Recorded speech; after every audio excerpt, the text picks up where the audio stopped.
Welcome to Amar English Academy, and this is Amaresh. So today we are going to discuss the question answers. Today we are going to discuss the question answers of lesson Louis Pasteur. You can see the question answers on the screen. This is the fourth lesson, Louis Pasteur. Let us start. Answer the questions briefly.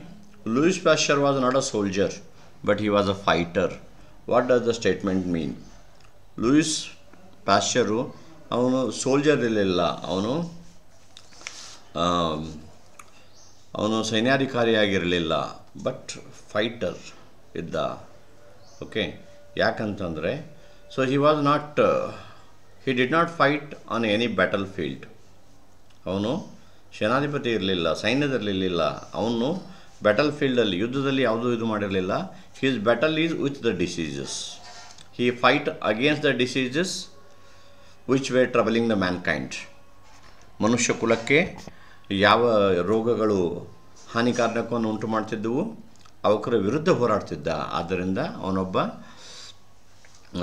ಸೈನ್ಯಕ್ಕೆ ಸೇರಿದ ಒಬ್ಬ soldier ಅಲ್ಲ, ಅವನು ಹಿ was a fighter. Okay, what are bacteria? Bacteria ಅಂದರೆ ಏನು? Bacteria are vegetable organisms which are little rod-shaped plants. They exist in the air.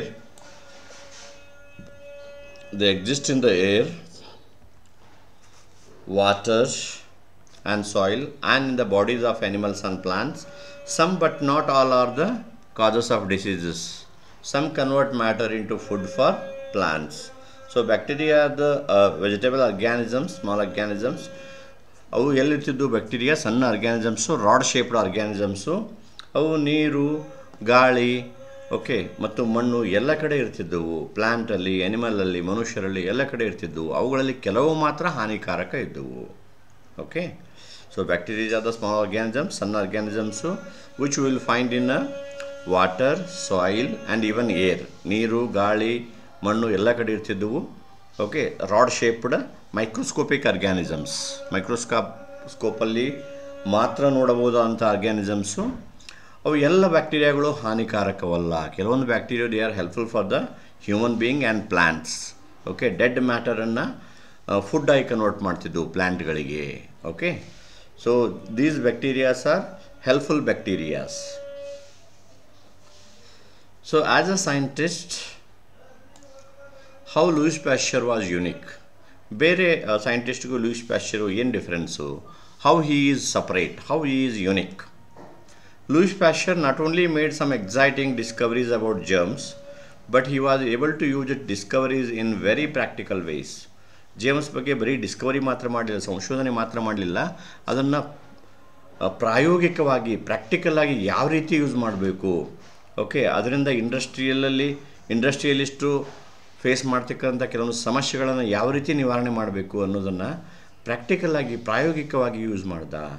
Okay, he also helped many people running their industries. So breweries industries ಆಗಿರ್ಬೋದು, cotton industries ಆಗಿರ್ಬೋದು. Okay, so ಈ ದನಗಳ ಸಾಗಾಣಿಕೆ, okay, ಇವಕ್ಕೆಲ್ಲಕ್ಕೂ ಅವನು help ಮಾಡ್ದ. How did Pasteur try to solve different problems? ಬೇರೆ ಬೇರೆ ಸಮಸ್ಯೆಗಳನ್ನು ಯಾವ ರೀತಿ ಸಾಲ್ವ್ ಮಾಡ್ತಿದ್ದ ಅವನು? When he faces some problem, he use to take the problem and sit quiet. ಒಂದು ಯಾವ್ದು ಸಮಸ್ಯೆ ಬಂದರೆ ಅದನ್ನು ತೊಗೊಂಡು ಅವನು ಸುಮ್ಮನೆ ಕೂತು ಬಿಡ್ತಿದ್ದ. ಓಕೆ, ಆ ಸಮಸ್ಯೆಯನ್ನು ಬೇರೆ ಬೇರೆ ಆ್ಯಂಗಲ್ನಲ್ಲಿ ವಿಚಾರ ಮಾಡ್ತಿದ್ದ. ಎಲ್ಲ ಆ್ಯಂಗಲ್ನಿಂದ ವಿಚಾರ ಮಾಡ್ತಿದ್ದ. ಹಿಂಗಾಗ್ಬೋದಾ ಅಂಥೇಳಿ ಸೈಲೆಂಟಾಗಿ, ಮೋಷನ್ಲೆಸ್ ಆಗಿ ಕೂತು. How would Pasteur react when ever he solve the problem? Okay, so ಅವನ ಪ್ರಾಬ್ಲಮ್ ಸೊಲ್ಯೂಷನ್ ಸಿಕ್ಕರೆ ಅವನು ಹೆಂಗೆ ಮಾಡ್ತಿದ್ದ ಅಂದರೆ, ಸಣ್ಣ ಮಗುವಿನ ಥರ, ಓಕೆ, ಅವನ ಒಂದು ದಣಿದ ಮುಖದಲ್ಲಿ ಒಂದು ಶೈನಿಂಗ್ ಬರ್ತಿತ್ತು, ಬ್ರೈಟ್ನೆಸ್ ಬರ್ತಿತ್ತು. ಸಣ್ಣ ಮಗುವಿನ ಥರ ಅವನು ಎದ್ದು ಓಡಾಡಿ ಎಲ್ಲರಿಗೂ ಆ ಸೊಲ್ಯೂಷನನ್ನು ಹೇಳ್ತಿದ್ದ. ಅವನು ಕಂಡುಕೊಂಡಂಥ ಸೊಲ್ಯೂಷನನ್ನು ಅವನ ಮಿಸ್ಸಸ್ ಜೊತೆ, ಅವನ ಕೋವರ್ಕರ್ ಜೊತೆ, ಎಲ್ಲರ ಜೊತೆ ಅದನ್ನು ಹಂಚಿಕೋತಿದ್ದ ವಿತ್ ಎಕ್ಸೈಟ್ಮೆಂಟ್. ಓಕೆ, ಅವನು ಮಗುವಿನಂಥ ಮನಸ್ಸಿತ್ತು ಅವನಿಗೆ. What does this reveal about him as a person? ಇದರಿಂದ ಏನು ಗೊತ್ತಾಗುತ್ತೆ? This reveal that he worked hard for a problem and shared happily with his wife and those close to him. ಅವನು ಒಂದು ಸಮಸ್ಯೆಯನ್ನು ತೆಗೆದುಕೊಂಡ್ರೆ ಅದರ ಬಗ್ಗೆ ಆಳವಾಗಿ ವಿಚಾರ ಮಾಡ್ತಿದ್ದ. ಒಬ್ಬನೇ ಸೈಲೆಂಟಾಗಿ ಕೂತು ಅಲುಗಾಡಲಾರ್ದೆ ಕೂತು ಅದ್ರ ಬಗ್ಗೆ ವಿಚಾರ ಮಾಡಿ ಅದ್ರ ಸೊಲ್ಯೂಷನ್ ಸಿಕ್ಕ ನಂತರ ಆ ಸಂತೋಷವನ್ನು ಎಲ್ಲರ ಜೊತೆ ಹಂಚ್ಕೋತಿದ್ದ. ತನ್ನ ಹೆಂಡತಿ ಜೊತೆ ಆಗಿರ್ಬೋದು, ಕೋವರ್ಕರ್ ಜೊತೆ ಆಗಿರ್ಬೋದು. ಓಕೆ, ಸೊ ಈ ರೀತಿ ಮಗುವಿನಂಥ ಒಂದು ಮನಸ್ಸು ಒಂದಿತ್ತು ಅಂಥೇಳಿ ಆಥರ್ ಹೇಳ್ತಾರೆ. What discovery did Pasteur's make about yeast ಬಗ್ಗೆ ಏನು ಡಿಸ್ಕವರಿ ಮಾಡ್ದ ಅವನು Pasteur? Yeast is use to make a beer foam and bread rise up lightly. Yeast ಅನ್ನೋ ಮಟೀರಿಯಲ್ಲು ಬಿಯರಲ್ಲಿ ಫೋಮ್ ಆಗಲಿಕ್ಕೆ, ನೊರೆ ಬರಲಿಕ್ಕೆ, ಮತ್ತು ಬ್ರೆಡ್ಡು ಸ್ಪಾಂಜಿ ಆಗಲಿಕ್ಕೆ, ರೈಸ್ ಅಪ್ ಆಗಲಿಕ್ಕೆ, ಸಾಫ್ಟ್ ಆಗಲಿಕ್ಕೆ ಅದನ್ನು ಯೂಸ್ ಮಾಡ್ತಾರೆ. If it is alive, if yeast is alive it does its work properly. ಅದು ತನ್ನ ಕೆಲಸ ಕರೆಕ್ಟಾಗಿ ಮಾಡ್ತದೆ. ಓಕೆ, ಆ್ಯಂಡ್ ಎಲ್ಲ ಕರೆಕ್ಟಾಗಿ ಆಗುತ್ತೆ. ಸೊ ಬಿಯರ್ ಚೆನ್ನಾಗಾಗುತ್ತೆ, ಬ್ರೆಡ್ಡು ಕೂಡ ಚೆನ್ನಾಗಾಗುತ್ತೆ ಬೇಕರಿ ಐಟಮಲ್ಲಿ. But if it is diseased, if yeast is diseased, ಅದು ಅನಾರೋಗ್ಯಕರವಾಗಿತ್ತು ಅಂತಂದರೆ it turn the beer and bread everything sour. Okay, ಅದನ್ನು ಹುಳಿ ಮಾಡ್ತಿತ್ತು. ಈಸ್ಟ್ ಅನ್ನೋದೇನು, ಅದೊಂದು is a thing that makes the beer foam. ಬಿಯರಲ್ಲಿ ನೊರೆ ಬರಲಿಕ್ಕೆ ಅದನ್ನು ಯೂಸ್ ಮಾಡ್ತಿದ್ರು. ಬೇಕರಿಯಲ್ಲಿ ಬ್ರೆಡ್ ಸ್ಪಾಂಜಿ ಆಗಲಿಕ್ಕೆ ಯೂಸ್ ಮಾಡ್ತಿದ್ರು. ಅದು ಆರೋಗ್ಯಕರವಾದ ಈಸ್ಟ್ ಆಗಿದ್ದರೆ ಅದು ತನ್ನ ಕೆಲಸ ತಾನು ಕರೆಕ್ಟಾಗಿ ಮಾಡ್ತಿತ್ತು. ಅಥವಾ ಅದು ಅನಾರೋಗ್ಯಕರವಾಗಿದ್ದರೆ ಅದು ಬ್ರೆಡ್ಡನ್ನು ಮತ್ತು ಬಿಯರನ್ನು ಹಾಳು ಮಾಡ್ತಿತ್ತು. ಇದರಿಂದ ಇಂಡಸ್ಟ್ರಿಯವರಿಗೆ ದೊಡ್ಡ ಲಾಸ್ ಆಗ್ತಿತ್ತು. ಬ್ರಿವರೇಜ್ ಇಂಡಸ್ಟ್ರೀಸು, ಆಮೇಲೆ bakery industries. What does spontaneous generation mean? Spontaneous generation means that some scientist believe that germs had no parents. Spontaneous generation, ತನ್ನಷ್ಟಕ್ಕೆ ತಾನೇ ಜನರೇಷನ್ ಆಗೋದು. ಕೆಲವೊಂದು ಸೈಂಟಿಸ್ಟ್ ಏನು ವಿಚಾರ ಮಾಡಿದರು, ಜೇಮ್ಸ್ಗೆ ಪೇರೆಂಟ್ಸ್ ಇಲ್ಲ, ಅವು ದೇ ಜಸ್ಟ್ ಆಕರ್ಡ್ ದೆಮ್ಸೆಲ್ಫ್, ನೇಚರಲ್ಲಿ ತನ್ನಷ್ಟಕ್ಕೆ ತಾನೇ ಉದ್ಭವ ಆಗ್ತವೆ. They don't have any parents ಅಂಥೇಳಿ ಕೆಲವೊಂದು ಸೈಂಟಿಸ್ಟ್ ನಂಬಿದ್ರು. ಅದಕ್ಕೆ ಸ್ಪಾಂಟೇನಿಯಸ್ ಜನರೇಷನ್, ತನ್ನಷ್ಟಕ್ಕೆ ತಾನೇ ಆಗೋದು. Next, did Pasteur believe spontaneous generation? If not, what did he believe? Pasteur strongly believed that germs were carried in the air and infect other things that come in touch with it. Pasteur ಏನು ನಂಬಿದ್ದ, germs ಗಾಳಿಯಲ್ಲಿ ಎಲ್ಲ ಇರ್ತಾವೆ, they are carried in the air. What are the things come to its contact? ಅದ್ರ contact ಏನೇನು ಬರ್ತಾವೆ ಅದನ್ನು infect ಮಾಡ್ಕೋತ ಹೋಗ್ತಾವೆ. ಇದನ್ನು ಅವನು ಸೂಪ್ ಎಕ್ಸ್ಪೆರಿಮೆಂಟಿಂದ ಪ್ರೂವ್ ಮಾಡ್ದ. when soup was exposed to the air, okay, it becomes sour, ಅದು ಕೆಟ್ಟೋಗ್ಬಿಡ್ತು ಆ ರೀತಿ. So germs R carried in the air. ಈ ಗಾಳಿಯಲ್ಲಿ ಇರ್ತಾವೆ ಅವು. ಅದ್ರ ಯಾವುದಾದ್ರ ಸಂಪರ್ಕಕ್ಕೆ ಬರುತ್ತೆ ಅದು ಚೇಂಜ್ ಆಗುತ್ತೆ. Okay, they will get infected ಅಂಥೇಳಿ ಪ್ಯಾಶ್ಚರ್ ನಂಬಿದ್ದ. In the statement Pasteur proved that he was right. What did he prove? Pasteur ಏನನ್ನು ಪ್ರೂವ್ ಮಾಡ್ದ? Pasteur was right in proving that germ were carried in the air and infect other things that come in contact with them. Okay, Pasteur ಏನು ನಂಬಿದ್ದ ಅದು ಸರಿ ಅಂತ prove ಆಯಿತು. ಏನು, ಗಾಳಿಯಲ್ಲಿ ಜರ್ಮ್ಸ್ ಎಲ್ಲ ಇರ್ತಾವೆ, ಅವು ಓಡಾಡ್ತಾ ಇರ್ತಾವೆ, ಗಾಳಿಯಲ್ಲಿ ಅಲ್ಲಾಡ್ತಾ ಇರ್ತಾವೆ. ಯಾವುದು ಅದರ ಕಾಂಟ್ಯಾಕ್ಟಿಗೆ ಬರುತ್ತೆ ಅದನ್ನು ಚೇಂಜ್ ಮಾಡ್ತಾವೆ. It might be a good change or bad change. Okay, ಅದು ಅದನ್ನು ಇನ್ಫೆಕ್ಟ್ ಮಾಡ್ತಾವೆ ಅನ್ನೋದು ಪ್ರೂವ್ ಮಾಡಿದ್ದ. In the second soup experiment, which was the best and which was the better? ಒಂದು ಸೂಪ್ ಎಕ್ಸ್ಪೆರಿಮೆಂಟ್ ಮಾಡ್ದ. ಒಂದು ಪಾತ್ರೆಯಲ್ಲಿ ಸೂಪ್ ತೊಗೊಂಡು, ಓಕೆ, ಏರ್ ಟೈಟ್ ಮಾಡ್ದ ಅದನ್ನು. ಅದನ್ನು ಏನು ಮಾಡ್ದ, 3 ವೆಸಲಲ್ಲಿ ಸೂಪ್ ತೊಗೊಂಡು ಅದು ಮೊದಲೇ ಹೀಟ್ ಮಾಡಿ ಆರಿಸಿದ್ದ. ಒಂದನ್ನು ಹೋಟೆಲ್ ಬೆಡ್ರೂಮಲ್ಲಿ ಸ್ವಲ್ಪ ಓಪನ್ ಮಾಡಿ ಏರ್ ಪಾಸ್ ಆಗ್ಲಿಕ್ಕೆ ಬಿಟ್ಟು ಕ್ಲೋಸ್ ಮಾಡ್ದ. ಇನ್ನೊಂದನ್ನು ಓಪನ್ ಫೀಲ್ಡಲ್ಲಿ ಸ್ವಲ್ಪ ಓಪನ್ ಮಾಡಿ ಏರ್ ಪಾಸ್ ಆಗ್ಲಿಕ್ಕೆ ಬಿಟ್ಟು ಮತ್ತೆ ಮುಚ್ಚಿದ. ಇನ್ನೊಂದನ್ನು ಬೆಟ್ಟದ ಮೇಲೆ ತೊಗೊಂಡು ಹೋಗಿ ಅಲ್ಲಿ ಏರ್ ಪಾಸ್ ಆಗ್ಲಿಕ್ಕೆ ಬಿಟ್ಟು ಮತ್ತೆ ಕ್ಲೋಸ್ ಮಾಡ್ದ. ಸ್ವಲ್ಪ ಹೊತ್ತು ಆದಮೇಲೆ, ಓಕೆ, ಅದನ್ನೆಲ್ಲ ಅಬ್ಸರ್ವ್ ಮಾಡಲಾಗಿ ಯಾವುದನ್ನು ಹೋಟೆಲ್ ಬೆಡ್ರೂಮಲ್ಲಿ ಓಪನ್ ಮಾಡಿದ್ದಲ್ಲ ಅದು ಪೂರ್ತಿಯಾಗಿ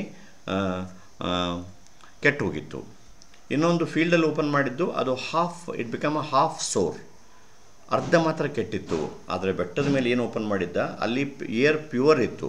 it was not having any germs. ಅಲ್ಲಿ ಬೆಟ್ಟದ ಮೇಲೆ ಪ್ಯೂರ್ ಏರ್ ಇತ್ತು, ಯಾವುದೇ ಜರ್ಮ್ಸ್ ಇರದೇ ಇರೋದರಿಂದ ಸೂಪು ಪ್ಯೂರ್ ಆಗಿತ್ತು, ಸ್ಟೇಲ್ ಆಗಿರಲಿಲ್ಲ. ಓಕೆ, ಇದನ್ನು ಅವನು he proved that. okay, by the soup experiment. What is pasteurization? Pasteurization is nothing but ಯಾವುದೇ ಒಂದು ಸೊಲ್ಯೂಷನನ್ನು ಹೀಟ್ ಮಾಡೋದು. Heating, it might be a beer, it might be a milk, whatever, heating at a temperature of 50 to 60 degree, 50ರಿಂದ 60 degree ಟೆಂಪ್ರೇಚರಲ್ಲಿ ಒಂದು ವಸ್ತುವನ್ನು, ಒಂದು ಲಿಕ್ವಿಡನ್ನು heat ಮಾಡಿಟ್ರೆ ಅದು ಕೆಡೋದಿಲ್ಲ. ಅದರಲ್ಲಿರೋ ಜರ್ಮ್ಸ್ ಎಲ್ಲ ಸಾಯ್ತವೆ. ಓಕೆ, ಅದನ್ನು ಹಾಗೆ ಬೇಗ ಪ್ಯಾಕ್ ಮಾಡಿಬಿಟ್ರೆ, ಅದು ಏರ್ಗೆ ಕಾಂಟ್ಯಾಕ್ಟ್ ಬರೋಕ್ಕಿಂತ ಮುಂಚೆನೇ ಅದನ್ನು ಪ್ಯಾಕ್ ಮಾಡಿಬಿಟ್ರೆ we can prevent it, okay, becoming a sour or stale. ಅದು ಕೆಟ್ಟು ಹೋಗೋದನ್ನು ನಾವು ತಡೆಗಟ್ಟಬಹುದು. Pasteurization is heating a liquid at a high temperature. Okay, ಮನೇಲಿ ನಾವೆಲ್ಲ ಮಾಡ್ತೀವಲ್ಲ, ಹಾಲನ್ನು ಏನು ಮಾಡ್ತೀವಿ, ಮನೆಯಲ್ಲಿ ಮಮ್ಮಿ ಆವಾಗವಾಗ ಕಾಸ್ತಾ ಇರ್ತಾಳೆ. ಕಾಸೋದ್ರಿಂದ ಏನಾಗ್ತದೆ, ಅದರಲ್ಲಿರೋ ಜರ್ಮ್ಸ್ ಎಲ್ಲ ಕಿಲ್ ಆಗ್ತವೆ. So it will come for the long time. Okay, so ಅದನ್ನೇ ಪಾಶ್ಚರೈಸೇಷನ್ ಅಂತೀವಿ. The writer says it would be impossible to imagine Pasteur experimenting with explosives. Writer ಏನು ಹೇಳ್ತಾನೆ, ಪ್ಯಾಶ್ಚರ್ ಎಂದೂ ತನ್ನ ಪ್ರಯೋಗವನ್ನು ಎಕ್ಸ್ಪ್ಲೋಸಿವ್ ಜೊತೆ ಮಾಡಲಿಲ್ಲ. ಬೇರೆ ಸೈಂಟಿಸ್ಟ್ ಥರ ಬಾಂಬ್ ತಯಾರು ಮಾಡೋದು, ಅಣುಬಾಂಬ್ ತಯಾರು ಮಾಡೋದು ಯಾವುದನ್ನೂ ಮಾಡಲಿಲ್ಲ. ಓಕೆ, ಇಲ್ಲಿ ಪ್ಯಾಶ್ಚರ್ನ ಯಾವ ಕ್ವಾಲಿಟಿ ನಿಮಗೆ ಕಂಡು ಬರ್ತದೆ? This reveals the quality of mankinds. Okay, so Pasteur more than a scientist, he was a mankind, ಮಾನವತಾವಾದಿಯಾಗಿದ್ದ. He was a great human being. Okay, he didn't hurt nature or people to conduct any of his experiment. Okay, ಪ್ರಕೃತಿಗೆ ಮತ್ತು ಮನುಷ್ಯರಿಗೆ ಹಾನಿಯಾಗುವಂಥ ಯಾವ ಎಕ್ಸ್ಪೆರಿಮೆಂಟನ್ನು ಅವನು ಮಾಡಲಿಲ್ಲ. ಅವನು ಮಾಡಿದ ಪ್ರತಿಯೊಂದು ಎಕ್ಸ್ಪೆರಿಮೆಂಟು ಮನುಕುಲಕ್ಕೆ ಉಪಯೋಗವಾಗುವಂಥ ಎಕ್ಸ್ಪೆರಿಮೆಂಟನ್ನು ಅವನು ಮಾಡ್ದ. ಈ ರೀತಿಯಾಗಿ ಬೇರೆ ವಿಜ್ಞಾನಿಗಳಿಗಿಂತ ಇವನು ಶ್ರೇಷ್ಠ. ಇವನು ಎಂದು ಕನಸು ಮನಸ್ಸಿನಲ್ಲಿಯೂ ಕೂಡ ಮನುಕುಲಕ್ಕೆ ಮತ್ತು ಪ್ರಕೃತಿಗೆ ಹಾನಿಯಾಗುವಂಥ ಬಾಂಬ್ ತಯಾರು ಮಾಡೋದು, ಅಣುಬಾಂಬ್ ತಯಾರು ಮಾಡೋದು ಇದನ್ನು ಎಂದೂ ಮಾಡಲಿಲ್ಲ. ಅವನು ಮನುಕುಲಕ್ಕೆ ಅನುಕೂಲವಾಗುವಂಥ, ಓಕೆ, ಮನುಕುಲವನ್ನು ಕಾಡುವ ಡಿಸೀಸ್ಗಳು, ರೋಗಗಳಿಂದ ಅವರನ್ನು ಮುಕ್ತನವನ್ನಾಗಿ ಮಾಡಲಿಕ್ಕೆ ತನ್ನ ಎಕ್ಸ್ಪೆರಿಮೆಂಟನ್ನು ಉಪಯೋಗಿಸಿಕೊಂಡ. On what study did Pasteur spend all his time and energy for 3 years? Okay, ಮುಂದಿನ 3 ವರ್ಷದಲ್ಲಿ ಅವನು ತನ್ನ ಎಲ್ಲ ಎನರ್ಜಿ ಮತ್ತು ಓಕೆ ತನ್ನ ಸಂಶೋಧನೆಯನ್ನು ಸಿಲ್ಕ್ ವರ್ಮ್ ಇಂಡಸ್ಟ್ರಿಯಲ್ಲಿ ಏನಾಗ್ತಿತ್ತು, ಆ ಸಿಲ್ಕ್ ವರ್ಮ್ ಎಲ್ಲ ಡ್ಯಾಮೇಜ್ ಆಗ್ತಿತ್ತು. Okay, so what are the things which are ruining the silk worm industry? Silk worm ಇಂಡಸ್ಟ್ರಿನ ಯಾವುದರಿಂದ ಹಾಳಾಗ್ತದೆ, ಯಾವುದರಿಂದ ಅದಕ್ಕೆ ಒಂದು ಹಾರ್ಮ್ಫುಲ್ ಆಗ್ತದೆ, ಅದನ್ನು ಕಂಡುಹಿಡಲಿಕ್ಕೆ so he used his complete 3 years experiment and research work. How is vaccination different from inoculation? Almost both the words are similar. Vaccination is injecting living organisms. Inoculation is okay, so it is injecting the dead or less harmful weak organism into the body. Okay, vaccination ಅಂದರೆ so ಜೀವಂತವಾಗಿರೋ ಒಂದು ಜೀವಿಯನ್ನು inject ಮಾಡೋದು. Inoculation ಅಂದರೆ so ಆ ಜೀವಿಯನ್ನು less harmful ಮಾಡಿ, weak ಮಾಡಿ, ಅಥವಾ ಸತ್ತ ಜರ್ಮನ್ನು ಓಕೆ ಬಾಡಿ ಒಳಗಡೆ ಇಂಜೆಕ್ಟ್ ಮಾಡೋದು. Okay, both does the same work to develop a immune system. ಎರಡರದ್ದು ಪರ್ಪಸ್ ಏನು? ವ್ಯಾಕ್ಸಿನೇಷನ್ ಆ್ಯಂಡ್ ಇನಾಕ್ಯುಲೇಷನ್ ಮನುಷ್ಯನ ಶರೀರದ ಒಳಗಡೆ ಹೋಗಿ ಓಕೆ ರೋಗ ಪ್ರತಿನಿರೋಧಕ ಶಕ್ತಿಯನ್ನು ಜಾಸ್ತಿ ಮಾಡೋದು. ಓಕೆ, ಕೊರೋನಾದಲ್ಲಿ ಮಾಡಿದ್ದು ಅದನ್ನೇ. So they have taken the slightly dead virus, weak virus of a corona, and they made it a vaccine and they injected everyone. ಎಲ್ಲರಿಗೂ ಅದೇ ವ್ಯಾಕ್ಸಿನ್ ಕೊಟ್ಟರು. ಆವಾಗ ಆ ವ್ಯಾಕ್ಸಿನ್ ಏನು ಮಾಡ್ತು, ಸಣ್ಣ ಹಾರ್ಮ್ ಮಾಡ್ತಿತ್ತು. ಒಂದು ಸ್ವಲ್ಪ ಜ್ವರ ಬರೋದು ಇಷ್ಟಾಗಿ ಕಮ್ಮಿ ಆಯಿತು, ಅಲ್ಲಿ ರೋಗ ನಿರೋಧಕ ಶಕ್ತಿ ಉತ್ಪಾದನೆ ಆಯಿತು. ಯಾವಾಗ ರಿಯಲ್ ಕೊರೋನಾ ವೈರಸ್ ಅಟ್ಯಾಕ್ ಆದಾಗ ಆಲ್ರೆಡಿ ಅಲ್ಲಿ ರೋಗ ನಿರೋಧಕ ಶಕ್ತಿ ಉತ್ಪತ್ತಿಯಾಗಿತ್ತು. ಓಕೆ, ಸೊ ರೋಗಾಣುಗಳೊಂದಿಗೆ ಹೋರಾಡುವಂಥ ಪ್ರತಿನಿರೋಧಕ ಶಕ್ತಿ ಅಲ್ಲಿ ಆಲ್ರೆಡಿ ಇತ್ತು. ಈ ರೀತಿ. So what made Pasteur believe that cow could not have anthrax twice? Pasteur ಏನು ಮಾಡ್ದ, when Pasteur was trying to find a cure for a disease called anthrax, he thought that by giving a germs to cow, they will not have anthrax twice. ಒಂದ್ಸಲ vaccine ಕೊಟ್ಬಿಟ್ರೆ light okay weak virus anthrax inject ಮಾಡಿಬಿಟ್ರೆ okay ಇನ್ನೊಂದು ಸಲ ಅದು ಬರಲ್ಲ ಅಂತ ಅವನಿಗೆ ಗೊತ್ತಾಯಿತು. That's a reason he took a risk and he injected that dead or less harmful anthrax to the cow. ಅದಕ್ಕೊಂದು ಸಲ ಆಲ್ರೆಡಿ ಇದು ಮಾಡಿಬಿಟ್ರೆ ಅದರಿಂದ ಅದಕ್ಕೆ ಒಂಚೂರು ಇದಾಗಿರ್ತಿತ್ತು, ಮತ್ತು ಇನ್ನೊಂದು ಸಲ ಡೈರೆಕ್ಟ್ ಅಂಥ್ರಾಕ್ಸ್ ಜರ್ಮ್ ಕಾಂಟ್ಯಾಕ್ಟ್ ಬಂದರೂ ಸಹಿತ ಅದಕ್ಕೇನೂ ಆಗ್ತಿರಲಿಲ್ಲ.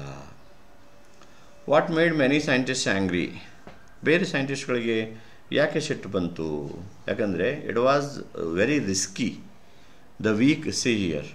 Pasteur thought about giving a dead or weak germs to the cow or to a man for making them immune. Pasteur ಏನಿದು ಮಾಡ್ದ, ಮನುಷ್ಯನಿಗೆ ಅಥವಾ ಪ್ರಾಣಿಗಳಿಗೆ ಡೆಡ್ ಅಥವಾ ವೀಕ್ ವೈರಸನ್ನು ಇಂಜೆಕ್ಟ್ ಮಾಡಿದ್ರೆ ಓಕೆ ಇಮ್ಯೂನ್ ಸಿಸ್ಟಮ್ ಅವ್ರ ಹತ್ರ ಬೆಳೆಯುತ್ತೆ. ಅದರಿಂದ when they are expose to the deadly virus okay it will not make any harm. Okay, ಒಂದು ಸಣ್ಣ ಸತ್ತ ವೈರಸ್ಸು ಅಥವಾ ವೀಕ್ ವೈರಸನ್ನು ಇಂಜೆಕ್ಟ್ ಮಾಡಿ ಅದರಲ್ಲಿ ರೋಗ ಪ್ರತಿರೋಧಕ ಶಕ್ತಿಯನ್ನು ಇದು ಮಾಡಿದ್ರೆ ಅವು ಆ ರೋಗದಿಂದ ಮುಂದೆ ಬಳಲಿದ್ರೂ ಸಹಿತ ಅವಕ್ಕೇನು ಹಾರ್ಮ್ಫುಲ್ ಆಗಲ್ಲ ಅಂಥೇಳಿ ಇವನು ಕಂಡುಹಿಡಿದಿದ್ದ. ಸೊ ಇದನ್ನು ಸಾಕಷ್ಟು ಜನ, it was very risky. Injecting harmful virus to the human or animal body is very risky. That is the reason many scientists not agreed with this and they become angry on Pasteur. What is rabies? Rabies is a disease caused by a dog's saliva. Okay, ನಾಯಿ ಜ್ವಲಿನಿಂದ ಹರಡುವಂಥ ಒಂದು ರೋಗ ರೇಬಿಸ್ಸು. ಆ ನಾಯಿ ಮನುಷ್ಯನ ಕಚ್ಚಿದಾಗ ಅದರ ಜ್ವಲಿನಿಂದ ಮನುಷ್ಯನ ರಕ್ತಕ್ಕೆ transfer ಆಗ್ತದೆ. ಓಕೆ, ಈ ರೀತಿ he will suffer from rabies. How was Pasteur better than scientist Jenner? ಜೆನ್ನರ್ಗಿಂತ ಪ್ಯಾಶ್ಚರು ಒಳ್ಳೆ ಸೈಂಟಿಸ್ಟ್ ಹೆಂಗೆ? Even Jenner discovered the how to vaccinate against smallpox ಇದ್ರ ಬಗ್ಗೆ ಜೆನ್ನರು ವ್ಯಾಕ್ಸಿನೇಷನ್ ಬಗ್ಗೆ ಅವನು ಆಲ್ರೆಡಿ ರಿಸರ್ಚ್ ಮಾಡಿ ಅದನ್ನು ಕಂಡುಹಿಡಿದಿದ್ದ. ಬಟ್ ಅವನು bacteria he could not able to understand what is bacteria. Okay, bacteria ಬಗ್ಗೆ ಅವನು ಆಳವಾದ ಅಧ್ಯಯನ ಮಾಡಿರಲಿಲ್ಲ. ಪ್ಯಾಶ್ಚರು ಅದೇ ಸ್ಟಡಿಯನ್ನು ಮುಂದುವರಿಸಿ ಏನು ಮಾಡ್ತಾನೆ, he was able to prove the value of inoculation. Okay, so ಸತ್ತ ಅಥವಾ ಲೆಸ್ ಹಾರ್ಮ್ಫುಲ್ ವೈರಸ್ಸನ್ನು ಜರ್ಮನ್ನು ಬಾಡಿಯಲ್ಲಿ ಇಂಜೆಕ್ಟ್ ಮಾಡೋದ್ರಿಂದ ಅದರಿಂದ ಏನೇನು ಒಳ್ಳೆಯದಾಗ್ತದೆ, ಮುಂದೆ ಆ ಶರೀರಕ್ಕೆ ನಿಜವಾದ ರೋಗ ಬಂದರೂ ಸಹಿತ ಅದೇ ವೈರಸ್ ಅಟ್ಯಾಕ್ ಆದರೂ ಸಹಿತ it doesn't make much harm ಅನ್ನೋದನ್ನು ಇಫೆಕ್ಟಿವ್ಲಿ ಪ್ರೂವ್ ಮಾಡಿದವನು ಪ್ಯಾಶ್ಚರು. ಜನರು ಎಕ್ಸ್ಪೆರಿಮೆಂಟ್ ಸ್ಟಾರ್ಟ್ ಮಾಡ್ದ ವ್ಯಾಕ್ಸಿನೇಷನ್ ಬಗ್ಗೆ, ಇನಾಕ್ಯುಲೇಷನ್ ಬಗ್ಗೆ. Okay, this person so proved it practically and he applied it. ಮನುಕುಲಕ್ಕೆ ಅದನ್ನು ಉಪಯೋಗ ಆಗುವ ರೀತಿಯಲ್ಲಿ ಇವನು ಅದನ್ನು ಅಪ್ಲೈ ಮಾಡ್ದ. How are the very low death rate among the troops during the first world war? First world ವಾರಲ್ಲಿ ಓಕೆ, ಸೈನಿಕರು ಯುದ್ಧಕ್ಕೆ ಹೋಗಿಂತ ಮುಂಚೆ ಇವನು ಏನು ಮಾಡ್ದ, ಪ್ಯಾಶ್ಚರು ಎಲ್ಲರಿಗೂ ಇನಾಕ್ಯುಲೇಷನ್ ವ್ಯಾಕ್ಸಿನೇಷನ್ ಮಾಡಿ ಕಳಿಸೋದ. ಯಾವುದ್ರದ್ದು? Dead viruses of a typhoid, enteric fever ಇದೆಲ್ಲ ಇವ್ರದ್ದು ಇನಾಕ್ಯುಲೇಷನ್ ಮಾಡಿ ಕಳಿಸೋದ. ಇನ್ ದ ಸೆನ್ಸ್ ಇವ್ರ ಡೆಡ್ ವೈರಸನ್ನು ಅವ್ರಿಗೆ ಇಂಜೆಕ್ಟ್ ಮಾಡಿ ಅಥವಾ ಲೆಸ್ ಹಾರ್ಮ್ಫುಲ್ ವೈರಸನ್ನು ಅವ್ರಿಗೆ ಇಂಜೆಕ್ಟ್ ಮಾಡಿ ಕಳಿಸೋದ. ಇದರಿಂದ ಅವರು ಅತಿ ಒಂದು ಕೆಟ್ಟ ಪ್ರದೇಶದಲ್ಲಿ, ಅನ್ಹೆಲ್ದಿ ಪ್ರದೇಶದಲ್ಲಿ ಅವರು ಕೆಲಸ ಮಾಡಿದ್ರೂ ಸಹಿತ ಅವರು ಯಾವುದೇ ರೋಗದಿಂದ ಅವರಿಗೆ ಜಾಸ್ತಿ ಹಾನಿಯಾಗಲಿಲ್ಲ. ಯಾಕಂದರೆ they were inoculated, they were already vaccinated okay for those diseases like typhoid and enteric fever. Typhoid enteric fever disease ಬಗ್ಗೆ ಅವರು ಆಲ್ರೆಡಿ ವ್ಯಾಕ್ಸಿನೇಷನ್ ತೊಗೊಂಡಿದ್ರು. ಆ ವ್ಯಾಕ್ಸಿನೇಷನ್ ತೊಗೊಂಡಿದ್ದರಿಂದ ಅನಾರೋಗ್ಯಕರ ವಾತಾವರಣದಲ್ಲಿ ಅವರು ಕೆಲಸ ಮಾಡಿದ್ರು ಸಹಿತ ಅವರಿಗೆ ಯಾವುದೇ ಹಾನಿ ಆಗಲಿಲ್ಲ. ಸಾವು ನೋವುಗಳು ಈ ಒಂದು ವರ್ಲ್ಡ್ ವಾರಲ್ಲಿ, ಫಸ್ಟ್ ವರ್ಲ್ಡ್ ವಾರಲ್ಲಿ ಕಡಿಮೆ ಆಯಿತು. ಇದರಿಂದ ಪ್ಯಾಶ್ಚರ್ ಏನು ಕಂಡುಹಿಡಿದಿದ್ದ ಅದರ ಅನುಕೂಲ ಆಯಿತು ಮನುಕುಲಕ್ಕೆ ಅಂತ ಹೇಳ್ತಾರೆ. At the opening ceremony of a Pasteur's institute in Paris, Pasteur talked about 2 opposing laws. What are the 2 laws? 2 ವಿರುದ್ಧ ನಿಯಮಗಳ ಬಗ್ಗೆ. ಓಕೆ, ಪ್ಯಾಶ್ಚರ್ ಇನ್ಸ್ಟಿಟ್ಯೂಟು ಪ್ಯಾರಿಸಲ್ಲಿ ಏನು ಮಾಡ್ತಾರೆ, ಒಂದು ಪ್ಯಾಶ್ಚರ್ ಇನ್ಸ್ಟಿಟ್ಯೂಟ್ ಇದು ಮಾಡ್ತಾರೆ, ಇನಾಗ್ರೇಟ್ ಮಾಡ್ತಾರೆ. ಓಕೆ, ಅಲ್ಲಿ ಅವು 2 ವೈರುಧ್ಯಗಳ ಬಗ್ಗೆ ಮಾತಾಡ್ತಾನೆ ಪ್ಯಾಶ್ಚರು. ಯಾವುದದು? ಒಂದನೇದ್ದು, 1 law was blood and death, opening out each day new methods of a destruction, forces nation to be always ready for the battle. ಅವನು ಏನು ಹೇಳ್ತಾನೆ, ಸೊ 2 ಲಾ ಇದೆ. ಒಂದು, ಪರಮಾಣು ಬಾಂಬ್ಗಳನ್ನು ತಯಾರು ಮಾಡಿ, ಹಾನಿಕಾರಕ ವೆಪನ್ಗಳನ್ನು ತಯಾರು ಮಾಡಿ ಓಕೆ ಮನುಕುಲದ ನಾಶವನ್ನು ಮಾಡೋದು, ರಕ್ತಪಾತ ಹರಿಯಲಿಕ್ಕೆ ಕಾರಣ ಆಗೋದು, ಸಾಕಷ್ಟು ಸೈನಿಕರು ಜನರು ಓಕೆ ಸಾಯಲಿಕ್ಕೆ ಕಾರಣ ಆಗೋದು, which is very harmful for the mankind. ಮನುಷ್ಯತ್ವಕ್ಕೆ ಬಹಳ ಒಂದು ಕೆಟ್ಟದಾದಂಥ ಇದನ್ನೂ ಮಾಡ್ಬೋದು ಸೈನ್ಸಿಂದ. ಇನ್ನೊಂದು ಯಾವುದು?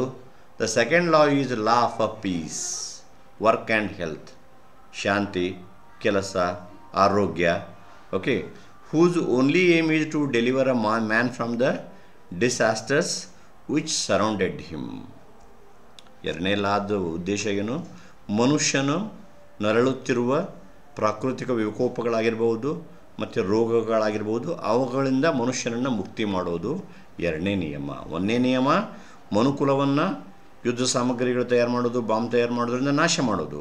ಎರಡನೇ ನಿಯಮ ಮನುಕುಲಕ್ಕೆ ಕಾಡ್ತಿರ್ತಕ್ಕಂಥ ಡಿಸೀಸ್ಗಳನ್ನು, ಓಕೆ, ಅಥವಾ ಪ್ರಾಕೃತಿಕ ವಿಕೋಪದಿಂದ ಆಗುವ ಹಾನಿಗಳನ್ನು ತಡೆಗಟ್ಟುವುದು.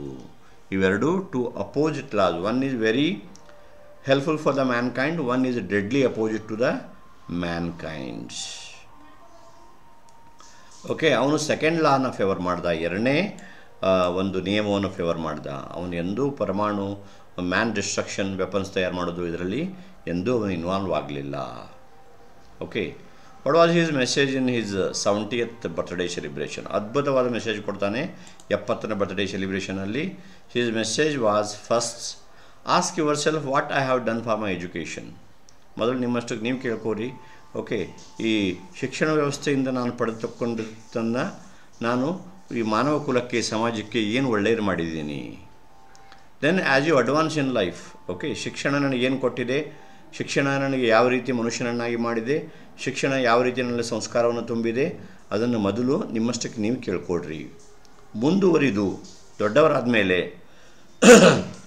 What have I done for my country, ನಮ್ಮ ದೇಶಕ್ಕೆ ನಾನೇನು ಮಾಡಿದೆ, ಶಿಕ್ಷಣ ವ್ಯವಸ್ಥೆಯನ್ನು ಉಪಯೋಗ ಮಾಡಿಕೊಂಡೆ, ಇಲ್ಲಿರೋ ರಿಸೋರ್ಸನ್ನು ಉಪಯೋಗ ಮಾಡಿಕೊಂಡೆ, ದೇಶದಲ್ಲಿರೋ ಅದನ್ನೆಲ್ಲ ಉಪಯೋಗ ಮಾಡಿಕೊಂಡು ವಿದ್ಯಾವಂತನಾಗಿ ನಾನು ದೇಶಕ್ಕೆ ಏನು ಕೊಟ್ಟೆ ಅಂಥೇಳಿ ನಿಮ್ಮನ್ನು ನೀವು ಕೇಳ್ಕೋರಿ.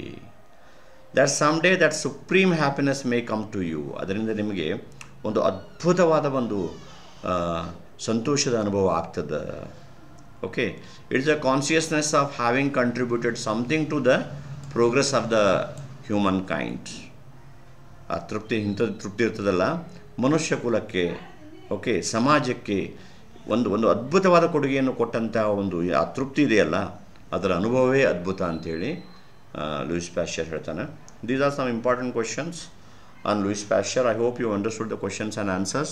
Try to understand the question and answer in both the languages. I request you to read the summary this time in English and both Kannada, and just have a glance through the question answers. Definitely you can answer any questions, even though if they ask in the middle of the exercise or middle of the lesson. Okay, so please like madri, share madri, subscribe madri, and share it with your friends, and please write a comment. Thanks for watching. Thank you.